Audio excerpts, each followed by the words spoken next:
Hello, everyone. Thank you so much for joining me, Amanda T, here on Create Your Future. I am so grateful you're here. I intend that you all like, share, subscribe, and comment down below. Before I dive into this video, I'm so excited for it. I want to remind you that our free course on how to get past those blocks and manifest anything quickly is available. Also, I am still 50% off one-on-one coaching.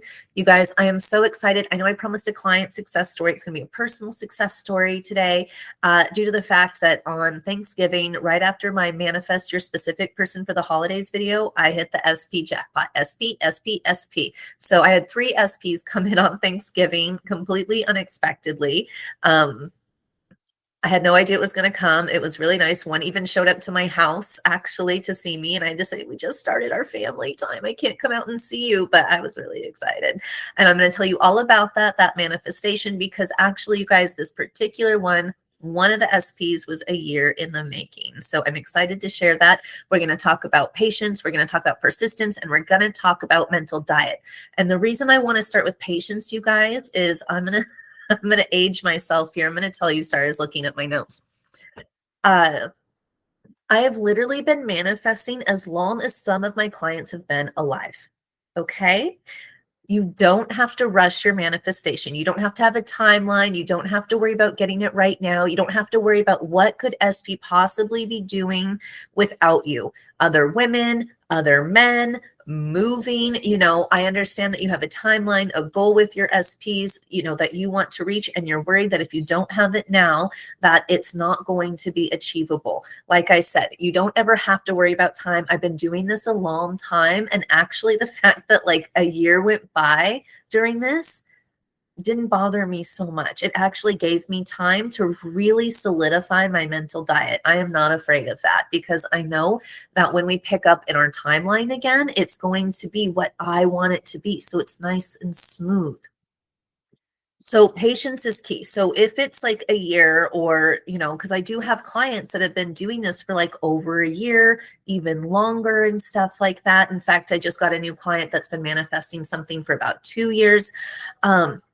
It's really not that big of a deal. So how would you take care of that? First, you want to clean up your mental diet. So this particular, actually, that's the last thing I'm going to talk about is mental diet. I'm going to go focus back on patience. But when I was doing it at first, because the truth is that I would continue to push the SP away. I would naturally be affirming for him. I thought the relationship had kind of hit its end at one point, and I wanted to be done. And I really did actually want to end it and push it away, but I would naturally start affirming for him. And I would naturally start doing it. And of course, like I'd get like butterfly feelings, and I'd feel all excited about it. And I'd want to do it some more. And then I would instantly ruin it. I would completely, I'm just going to go with it. I would destroy my mental diet. I would say, no, it's not going to work out because it's 3D circumstance. And I would literally block, like I would even visualize him like coming towards me and being happy to see me. And I'd be like, well, I don't want to see you. I don't want to do this. I don't want to blah, blah, blah. I'm moving on. So obviously no movement, nothing going on. If you're questioning, if you're doubting, if you're not, if you're even wondering if the affirmation is good enough, your affirmation does not have to be perfect. It just has to hit the right notes with you that feel good. I've said it before, if you want someone who's a little obsessed with you, but a lot of people don't like that word, that connotation, you know what obsessed to you means, because you are the creator of your reality. You don't have to take the 3D definition of that word or whatever connotation it has. You can decide that for yourself.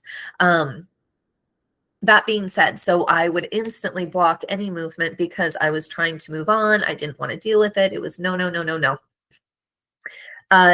So I would completely just get rid of it. And so obviously, like I said, you guys, there's no movement there. There was nothing happening. He was probably confused because I was creating this push-pull, and they feel that. So don't think your manifestation is not working. The 3D is always conforming. It's just, what is it conforming to? In this case, for like the first 6 months, it was conforming to, God, I like Amanda. She's so beautiful. She's so that, but I don't know. I'm going to do this. I'm going to do that. Because I was filling his idea with thoughts and things like that.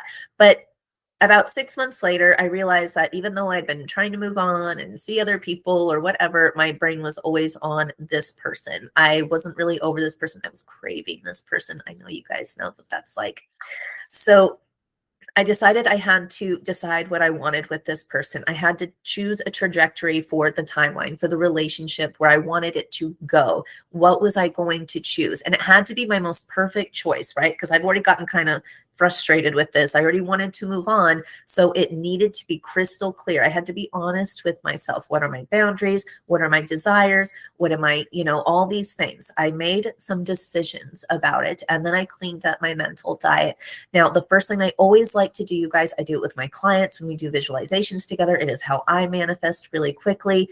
I will pull up a memory of them saying something, of a really good day we had together. And I will use that as like a stopper, like a plug in like a drain or something, so that any limiting beliefs, any, thing that could muddle or question my mental diet is instantly stopped, because I know that they care about me. They told me, I can hear it. It's replaying, in my head right now. In fact, as I say that, the memory that came to mind was when SP, like, he gave me a kiss on my temple, and he's like, and he just whispered, he's like, you're my favorite person, and so that's the one I would choose right now. If I was going to be doing that, I would pull that up. It acts as a block to my limiting beliefs, because you know what? I'm perfect, whole, and complete just the way I am. And he knows it, or I wouldn't be his favorite person. It's natural. A lot of times, I'll have clients that will really question when their SP says something to them like that to them. Is it real? They'll get very paranoid about whether or not this person really meant it. They really mean it. You don't just say things like that to people or to like everyone you meet. I never have. I don't think I've ever told anyone that they're my son, I've told him.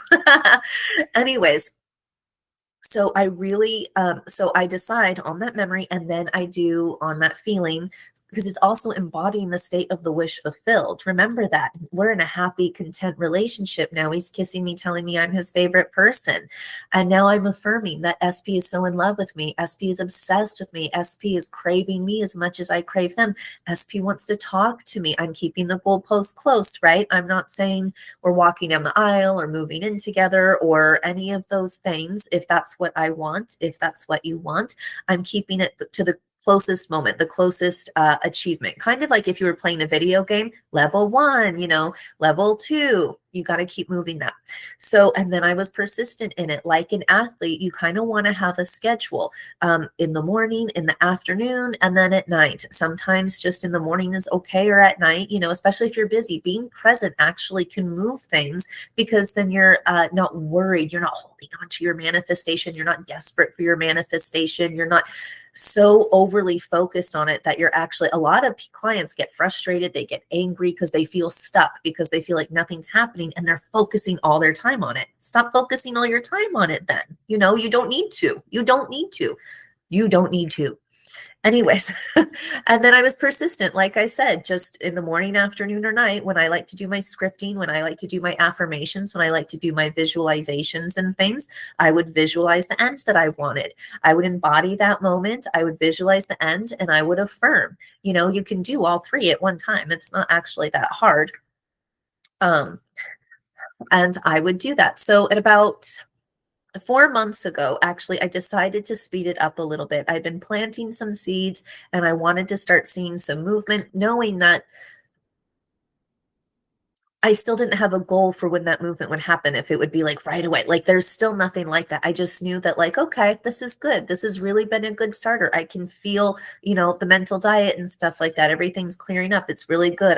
I would message them at this point if I wanted to take that action. I feel like they would be receptive to that, because it's been rehearsed so many times. It's ready to go, right? So then I amped it up a little bit. And here's the thing. I didn't see that movement. The 3D is always conforming, though, like I said earlier. And he actually told me on Thanksgiving that he had been driving up my driveway to come check on me and stuff like that. And that he had reached out to me several times, but that the messages had never gone through, and he thought I actually blocked him. Well, that would make sense, considering I was literally blocking him. I told you I could see him being receptive to me, and I'd be like, no, go away. So if you're doing stuff like that because of past hurt or things, you are blocking it. But so, there was movement, even though I couldn't see the movement. And I kind of had a feeling because it was getting easier to manifest. Like I said, I was more relaxed about it, but that's still not proof. I don't take that as a sign. I take that as, okay, I'm feeling really good about it. I have to continue. The only sign, you guys, I do get signs, and I understand that. Maybe I'll make a video about that. However, I pay no attention to them for the most part. There's no sign until it's done. Because if you get a sign, a lot of times people will then be like, oh, I need another sign. And then they're focused on that. Or they will think, oh, okay, it's done. And they'll stop. No, you have to keep going. You have to keep doing it until the whole timeline, the whole manifestation is showing up for you. Until SP is like in front of you, messaging you, showing up for you, you need to keep going is how I see it. You're not done yet until it's not done until it's done. It would be like taking a cake out too early. So all you have to do is just be persistent with the clean mental diet and just allow it to be fulfilled. Be patient. Allow yourself to relax and enjoy your life. That's what I was doing. I was enjoying my Thanksgiving with my family. And all of a sudden I had not one, not two, but 3 SPs telling me you're so beautiful. And, I miss you so much, and kissy face emoji and stuff like that. So, I intend that this video helps for everyone. I'm so excited to bring you more when I have more. And I hope you have a great day. Bye.